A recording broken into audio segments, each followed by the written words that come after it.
Welcome to TV news. మధ్యప్రదేశ్లోని ఉజ్జయినిలో వేద గడియారంను ప్రారంభించిన ప్రధాని మోడీ రాజకీయ మార్పు కోసం అడుగులు వేసే దిశగా మార్చి 3న పుంగనూరులో బీసీవైపీ అధినేత రామచంద్ర యాదవ్ బహిరంగ సభ. పర్యటనలో ఉన్న బిల్ గేట్స్ మోదీతో సమావేశం, ఏఐ సహా పలు అంశాలపై చర్చ. మోడీతో సమావేశం స్ఫూర్తివంతమని ట్విట్టర్ వేదికగా గేట్స్ వ్యాఖ్య. రాహుల్ గాంధీ తెలంగాణ నుంచి పోటీ చేసి ప్రధాని పదవి చేపడతారన్న మంత్రి పొంగులేటి. జీడీపీ డేటా చూస్తే భారత్ ఆర్థిక వ్యవస్థ సత్తా ఏమిటో అర్థమవుతుందన్న ప్రధాని మోడీ. లోక్సభ ఎన్నికల అభ్యర్థుల ఎంపిక కోసం మోడీ అధ్యక్షతన సమావేశం. ప్రధాని మోడీ పాలనపై కేరళ సభలో దిప్పులు చెరిగిన తెలంగాణ సీఎం రేవంత్ రెడ్డి.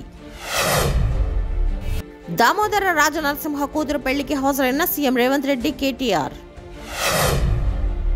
పత్తిపాటి శరత్ కు 14 రోజుల జ్యుడిషియల్ రిమాండ్ విధింపు. వైసీపీలో చేరిన ఐఏఎస్ అధికారి ఇంతియాజ్. మేడారం హుండీ లెక్కింపు, తొలి రోజు ఆదాయం 3.15 కోట్లు.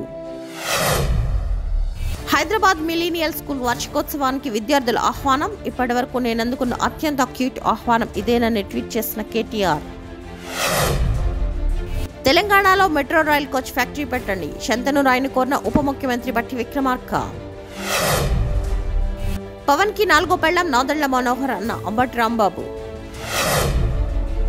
మహారాష్ట్ర సీఎం షిండే, డిప్యూటీ సీఎంలు ఫడ్నవీస్, అజిత్ పవార్లకు ఇందుకు ఆహ్వానించిన శరద్ పవార్. రేవంత్ రెడ్డి నుంచి కోమటిరెడ్డి సీఎం కుర్చీని లాక్కుంటారు. బీజేపీ ఎంపీ అరవింద్ సంచలన వ్యాఖ్యలు.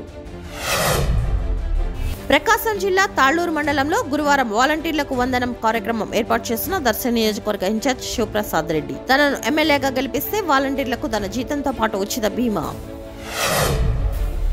ప్రముఖ గాయకుడు వడ్డేపల్లి శ్రీనివాస్ కన్నుమూత. వైసీపీ ఈసారి ఎన్నికల్లో దొంగ ఓట్లనే నమ్ముకుందన్న పురంధేశ్వరి. బండ్ల గణేష్ వ్యాఖ్యలకు ధీటుగా కౌంటర్ ఇచ్చిన మంత్రి రోజా. బండ్ల గణేష్ అంటే 7 o'clock బ్లేడ్తో గొంతు కోసుకుని చచ్చిపోతానన్నాడు ఆయనేనా అని ఎద్దేవా. సాగు వంటి మంచి కాన్సెప్ట్ సినిమాలను అందరూ ప్రోత్సహించాలన్న నిహారిక కొణిదెల.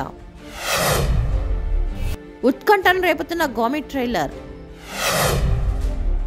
3 కోట్ల ఖర్చు, 70 కోట్ల వసూళ్లు, అదే ప్రేమలు మూవీ స్పెషాలిటీ. పాండ్యా ప్రస్తుతం రెడ్ బాల్ క్రికెట్ ఆడే పరిస్థితి లేదన్న బీసీసీఐ సీనియర్ అధికారి. State TV news.